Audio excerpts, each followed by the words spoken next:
there is a moment in every spiritual journey when success becomes the test.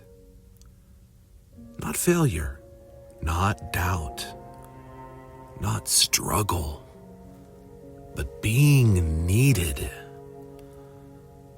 John the Baptist had become important.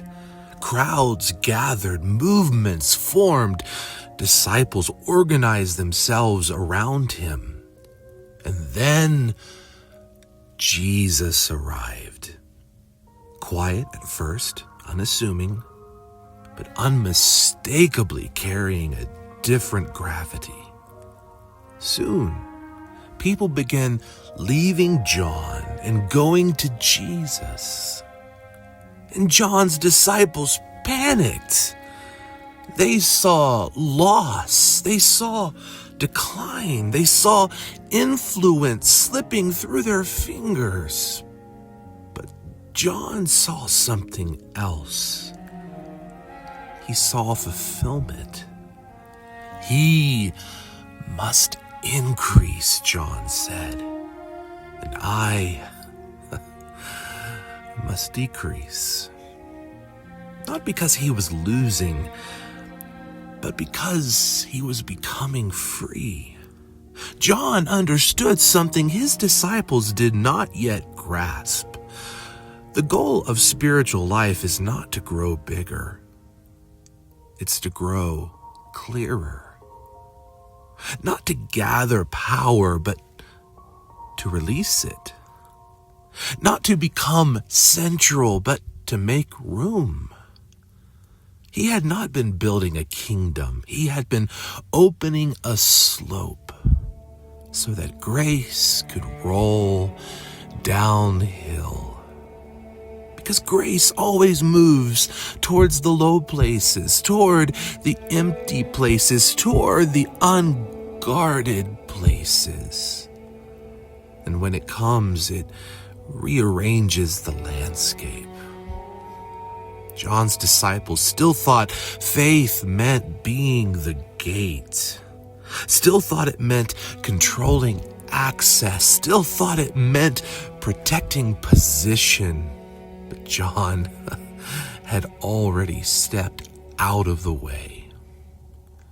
He had learned the strange joy of decreasing, the joy of no longer needing to be central, no longer needing to be right, no longer needing to be important.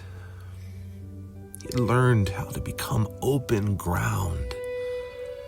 This is what it means to be born from above.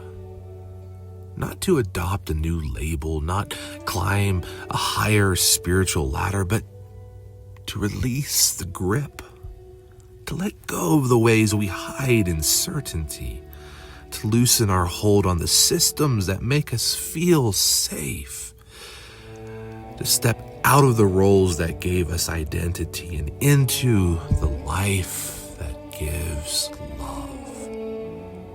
Because grace does not move uphill.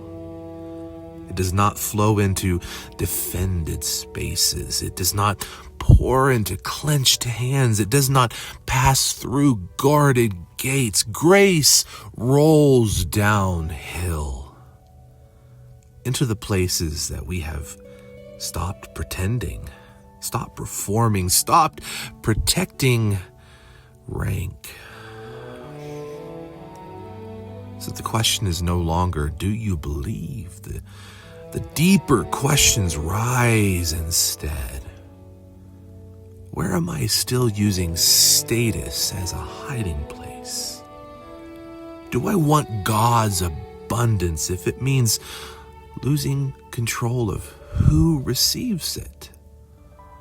Can I celebrate a kingdom that lifts others without needing me to be central? Is my light actually performance designed to avoid being truly seen? What if mercy is not just forgiveness, but a reordering of dignity? John's disciples could not yet imagine a world where they were not the gate. But John could.